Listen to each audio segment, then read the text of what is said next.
Yes, I'm a bisexual activist, and I've been involved with different bi communities since about 2000, so a little while.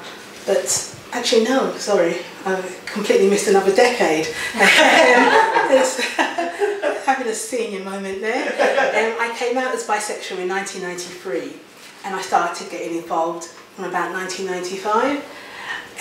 When there really wasn't that much going. I used to go to the London Bisexual Women's Group, where that was like one of the first bi groups which I went to, but unfortunately there was a lot of racism there, which wasn't great.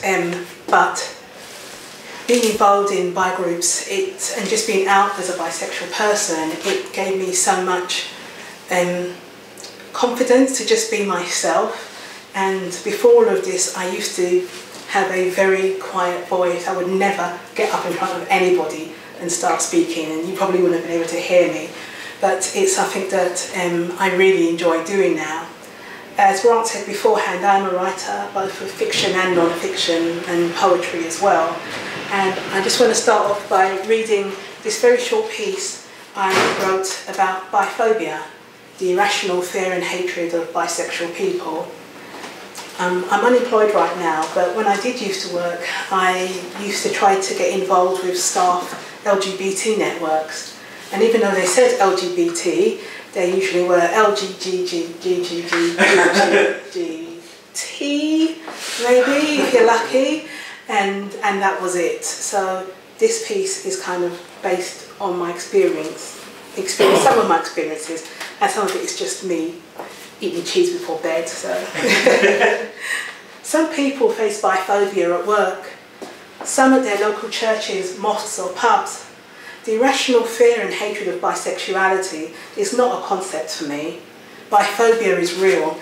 It stands about 7 feet tall, is red with a blotchy face, and biphobia wears a shabby black coat, and he has an evil stare. Biphobia makes me feel very uncomfortable sometimes. I wake up one day to find biphobia sitting at the bottom of my bed, smoking a cigarette. You managed to sleep with a woman yet? He points to the mound under the covers. My boyfriend groans and turns over. Morning, love. Biphobia stubs out his cigarettes, inches from my leg. Nobody will take you seriously if you don't have a girlfriend. Biphobia growls. Find yourself a hot lesbian. She'll sort you out. Your neighbour, Paula, she'll do. As if on cue, I hear a knock at the door. I jump out of bed and pull on my t-shirt. Sure enough, Paula's outside, and she's holding a kitten in her arms. How sweet, biphobia drawls. A lesbian with a cat, 2 for the price of 1. Can you keep Moxie for the morning? Paula asks. My mummy's coming round. Oh, is she allergic to cats? Moxie's allergic to her. Some people are just too straight, you know? I take the little cat. No problem, Paula. I'm not due in until this afternoon. It'll be fun to play with the little thing. Paula straightens her blouse and fingers her top button. I was wondering, if you've got nothing else on, why not come over for lunch? She smiles at me. I've been thinking about you a lot. At that moment, my boyfriend comes down the stairs wearing nothing but a towel around his hips. Paula goes pale. Oh, I see you're busy. She grabs the kitten from me. Oh, I can still look after Moxie.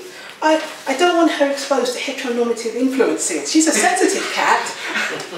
Biphobia shuts the door and he glares at me for some time. The bank I work at has started an LGBT networking group.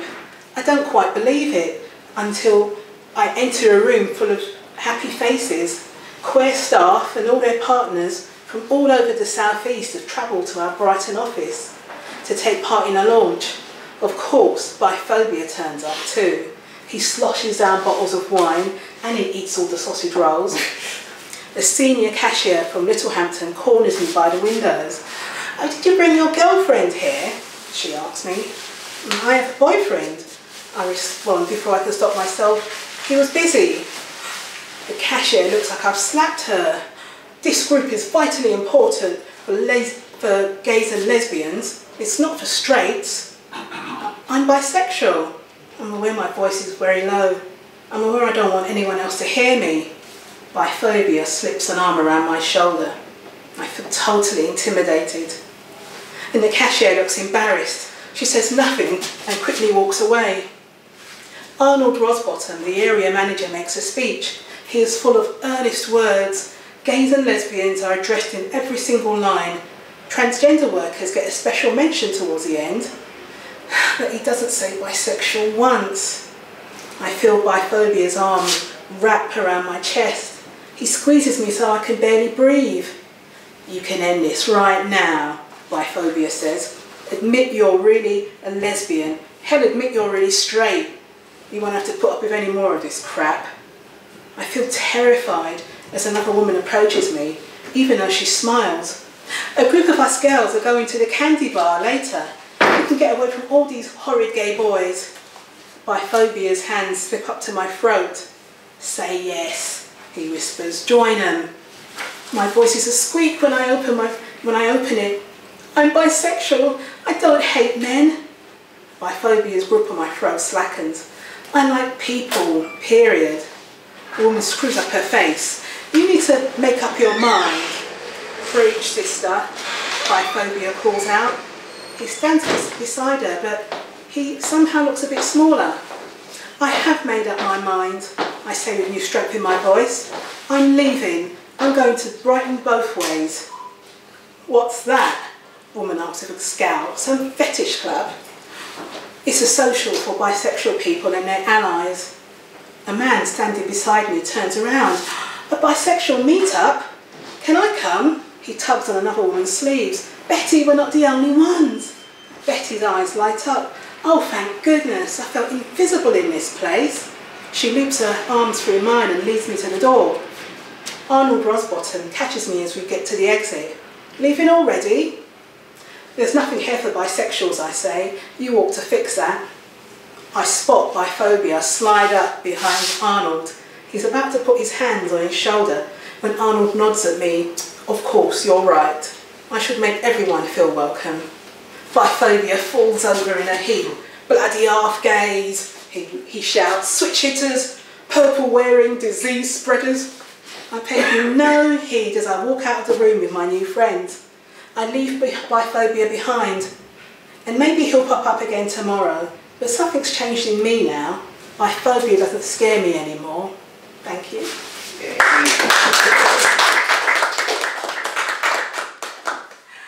And a quick poem to just finish it off. I wrote this, gosh, I think when I first came out. So that's excusing the quality. This is a clean version, by the way.